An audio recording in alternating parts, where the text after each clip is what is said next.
Today's show brought to you by HP.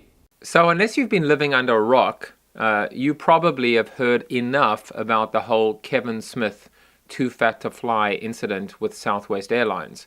What was interesting is, Kevin Smith, who is who's a celebrity in his own right, accomplished.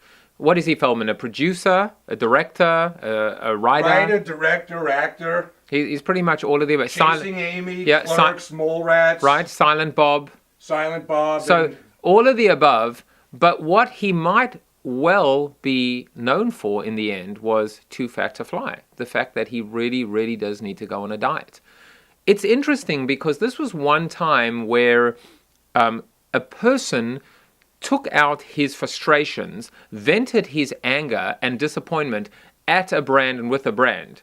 I had my Delta Skelter incident. He had his too fat to fly incident with Southwest. But what's interesting is that Southwest actually is a company that is really loved by its flyers, its customers, its frequent flyers, its community. Plus, they're actually a company that's pretty engaged and active in the whole social media world.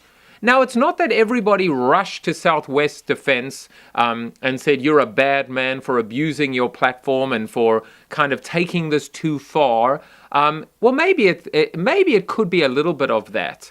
And it's not that Southwest did the right thing, because they kind of didn't. They took too long. They didn't respond quick enough. They didn't respond decisively enough. They didn't give him the apology that he wanted. And when they didn't give him what he wanted, that kind of inflamed the situation and he came back even harder.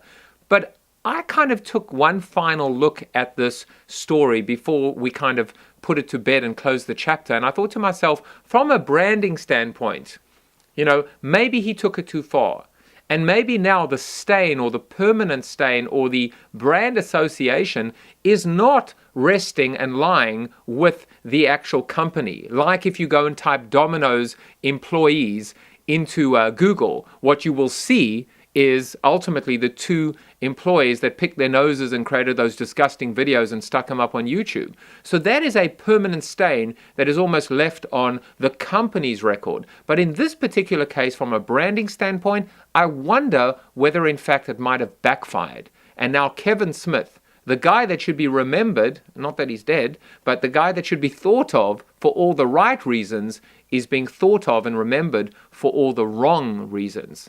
Maybe this is just one of those instances where consumers have to remember that you can take things far, but if you take them too far, it's going to come back to bite you in that kind of big fat ass. No other way to put it.